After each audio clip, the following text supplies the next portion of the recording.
সে মনে করে আমি সবার সাথে কথা বলি, কিন্তু সেই মানুষটা জানে না আমি সবসময় তার জন্যই অপেক্ষা করি। অপারেশন থিয়েটার কক্ষ জীবন মৃত্যুর সন্ধিক্ষণে থাকা রোগীকে বাঁচানোর জন্য এখানে নেওয়া হয় অত্যন্ত গুরুতর ও জটিল পরিস্থিতিতে। কিন্তু এবার সে কক্ষে অচেতন রোগীর সঙ্গে টিকটক ভিডিও ধারণ করে সমালোচনার জন্ম দিলেন নড়াইলের লোহাগড়ার প্রত্যাশা ক্লিনিকের নার্স প্রিয়া। অচেতন প্রসূতি নারীর সঙ্গে প্রিয়ার টিকটক ভিডিওটি বুধবার সামাজিক যোগাযোগ মাধ্যম ফেসবুকে ছড়িয়ে পড়লে নজরে আসে সাধারণ মানুষের।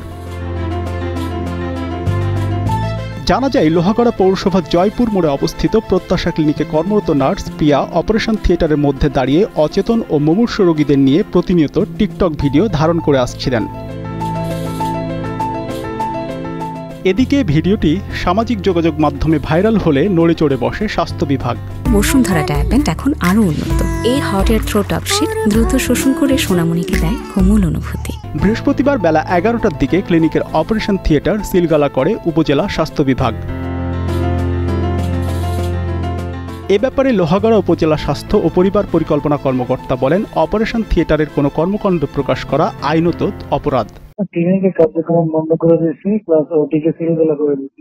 আমাদের পক্ষ থেকে সিলগালা আর ক্লিনিকের কার্যক্রম সাময়িকভাবে বন্ধ আছে। এ ঘটনায় ক্লিনিক মালিক গণমাধ্যমকে জানান, অভিযুক্ত প্রিয়া বেগমকে চাকরি থেকে অব্যাহতি দেওয়া হয়েছে। সহকারী নার্স প্রিয়া বেগম যে টিকটক ভিডিওটা করেছে, এটা খুবই ন্যাক্কারজনক। আর আমার চোখে ধরা পড়েছে, আমি জানতে পেরে তাৎক্ষণিকভাবে তারে আমার কর্মস্থল থেকে বরখাস্ত করা হয়েছে রাত 12টার দিকে আনুমানিক। একটা প্রাইভেট প্রতিষ্ঠানে এর বেশি আমার তো কোনো ক্ষমতা নাই কিছু করার। Desk report, Kaler Kantho.